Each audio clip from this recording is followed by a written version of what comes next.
Alright, so I'm back. Hope everybody had a good Easter. Spend time with family. Did your thing. Did it responsibly, irresponsibly. However you did it, hope you had wise. But anyways, we got an interview from one of the Netflix CEOs where he briefly went over how he's looking at the UFC and the likelihood of the UFC going over to Netflix. So we're gonna read that. We're gonna look at it from the UFC's point of view, Netflix's point of view, I guess any other broadcaster, and then of course us as fans. How do we see it? So without further ado, let's get into it. Netflix CEO uh, open the thing. Netflix CEO cast doubt on interest in UFC after revealing streamers staying focused on big breakthrough events. But I mean, the UFC is has breakthrough events every weekend. And like obviously, okay, to start off, if you guys don't know, the reason Netflix is one of the main targets for the UFC is the UFC is owned by Endeavor, Endeavor owns WWE, and WWE is on Netflix. They just had WrestleMania this past weekend. I watched maybe three matches of it. I had to watch a John Cena match. Obviously, call me a child, whatever. I grew up in the John Cena era. I had to see him when he was 17th, but anyways, back to that. They already have that relationship right there. So Netflix, by that fact alone, is one of the top broadcasters to get them. But I'm rambling. Let's read this. The UFC is free to negotiate with any potential partner as talks heat up for the company's next broadcast rights deal, but is Netflix already out of the running? As a 7-year deal with ESPN comes to an end, well, get out of here. Uh, and at the close of 2025, the UFC reportedly seeking around $1 billion per year with the new broadcast rights deal, with WWE inking a massive 5-year, $10 billion contract to bring Monday Night Raw to Netflix. There was an immediate speculation that the UFC might do the same, considering they're both owned by TKO Group Holdings. That's once again, I said that. There we go. I said that at the beginning of this video. The relationship is already there. That said, Netflix CEO Ted Sarandos was asked about the company's interest in UFC or other sports rights available right now, such as Major League Baseball, but he seemed to double down on the streaming service staying mostly focused on one-off events rather than investing in an entire broadcast rights package. Why? Why do you want to be known for Mike Tyson versus Jake Paul? They're gonna get into Taylor versus Serrano too. That's a big one. But do you really want to be known for Jake Paul fights, or do you want to have arguably a top five sport in the entire world on your service? Why?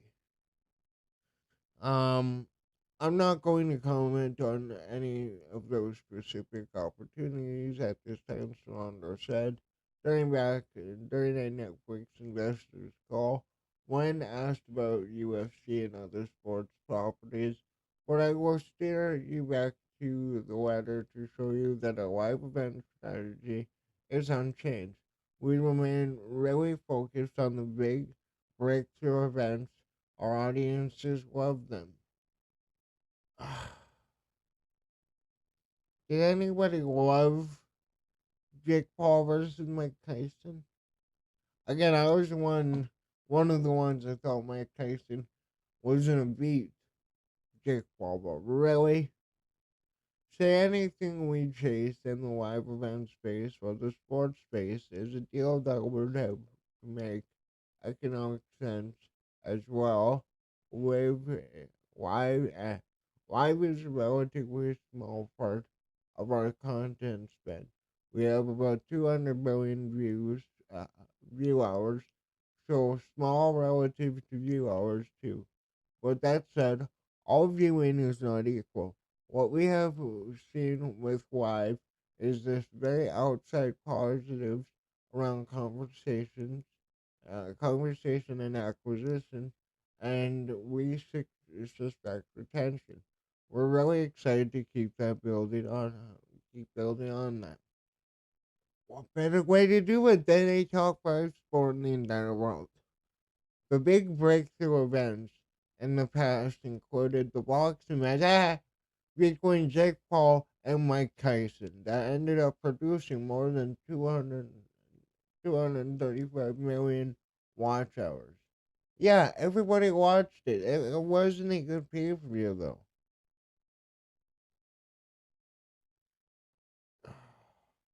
We just crushed a pair of NFL games shown on Christmas Day this past year. Yeah, it's because Mike Tyson is one of the most famous people to ever walk the planet Earth.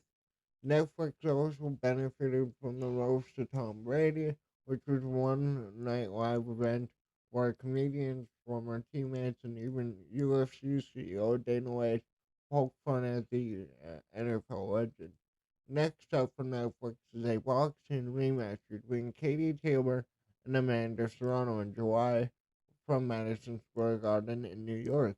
Unless strategy changes, Serrano seemed to hint Netflix remains more interested in those type of events rather than a big investment in a total rights package. We have the Taylor Serrano fight in July. That's a rematch from when they fought for the first time on the Mike Tyson Jake Paul fight night. It was the most watched women's sporting event in U.S. history. Nobody was tuning in for fucking Taylor versus Serrano. Nobody. So there's a lot of excitement on that. NFL, of course, is a great property. We're happy to have the Christmas Day games that we opted into the second NFL game for Christmas Day. So we'll present all day football again on December 25th, 2025. Christmas Day. They're hosting Christmas games. Okay, cool. Then today, our adventures have all been primarily in the US, but we intend to grow the capability to do it around the world in the years ahead. Very pleased with the progress so far, excited about the future for live sports and non sports. One of the biggest obstacles that has kept Netflix from making a major investment in live sports previously has come down to the season long format, which could result in subscribers paying for a service for several months, but then dropping off again when a season ends. That is why the UFC is the greatest sport. That is why I have an MMA channel. It is year around. The longest we go is a few weeks without a fight. Like at the end of the year, obviously everybody gets Christmas and New Year's off. Other than that, though, it's every week, every 2 weeks. Yeah, that's right there. I'm jumping over this article, man. That's not a concern with the UFC as the promotion boasts over 40 events per year, including the marquee pay-per-views, which drive a huge amount of interest on a month-to-month basis. As much as Sarandos downplayed Netflix getting too deeply involved in the sports rate packages, the company did make that huge investment in WWE programming that almost no one saw coming at the time it happened. Could that be the case with Netflix potentially working with the UFC? Only time will tell. Okay, so there's a couple of things we need to work at here. So I want to start off with the viewpoint of Netflix. When you're Netflix, you are I believe they are the most subscribed platform in the world, apart from YouTube. But I'm talking streaming service, they are the biggest. They already have that relationship right there, like I said. And they could really turn the UFC into potentially the biggest sport on the planet. Like, you know, we look at MMA from a hardcore perspective, right? If you're watching this channel, odds are you're a hardcore fan. You watch every event every Saturday, from early prelims to the main event. The UFC would easily have hundreds of thousands of people already merging in as well. If it's free on Netflix, an entire card, every single card, everybody will be tuning in to the UFC. Like, this sport legitimately is one of the greatest sports in the world.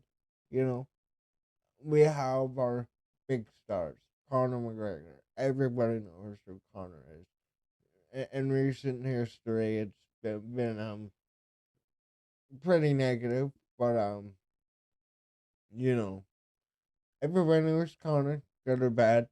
You got Brock Lesnar, who again made a bigger name in WWE before and after coming into the UFC.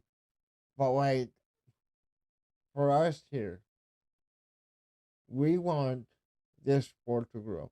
We want whoever they sign a TV rights deal with to have the funding to give the UFC the ability to make great cards consistently.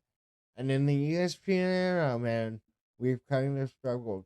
When you look back at those Fox cards, Fox was way better.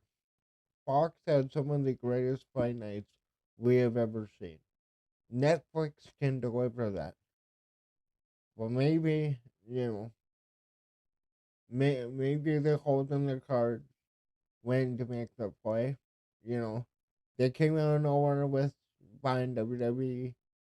But I mean, the next broadcast deal for the UFC could either turn the UFC into a top four sport, or it can, continue kind of this downtrend we're seeing in MMA. It's turning around now. UFC 314, I feel really revived the UFC. We got a really good fight night card this week. I still need to make my predictions on. But yeah, I if I was Netflix, man, they really have an opportunity to make a long term partnership with a juggernaut in TKO. You know, now that you have WWE and UFC, and I know a lot of MMA fans don't like WWE. I get it. Maybe you watched it when you were younger. I don't like it as much anymore. I think it's very corny now. But I did tune in for John Cena winning his 17th title, and I will watch, the old wrestlers that I grew up watching when they're competing in that. But the difference with MMA is that this is such a hardcore, like it's such a hardcore fan base. Like even the people who you call casuals, even if you're only watching every pay per view, you're still, we're gonna say, even if you're buying every pay per view, right? Like you're buying into this sport. You are saying with your own money, this is a great company. This is a great service or a great product, and that's what these broadcasters are working at. But in my eyes, it's either going to be ESPN, Netflix, or Amazon, and then each of those have their own detractors. I made my video on each company that's been really rumored to be in on the UFC. But if if Netflix really thinks they're going to get away with having gimmick fights, yeah, everybody's people are gonna watch them, but eventually people get bored of them. That's kind of what happened with Jake Paul, right? Like, I don't know, man. I really want Netflix. I really, like I said in my video, I think Netflix would be really good for fight nights. The same deal they did for Monday Night Raw, they do it for fight nights. Every fight night main card is on Netflix. Obviously, you have Fight Pass for the early prelims, and then they could drive massive viewership in from the UFC, and we would have a lot more eyes on the sport. But I don't know. I just wanted to talk about this. I really gotta make my predictions and all that stuff. But let me know, what do you think about what the co-CEO of Netflix said about the UFC acquisition? Do you think he's right about like these gimmick fights? Like, okay, Taylor Serrano, they are legitimately a top boxers. But like, they the UFC is a much bigger opportunity than boxing right now. Let me know what you think down below. Don't thanks for watching. Leave a like, and all that stuff. Later.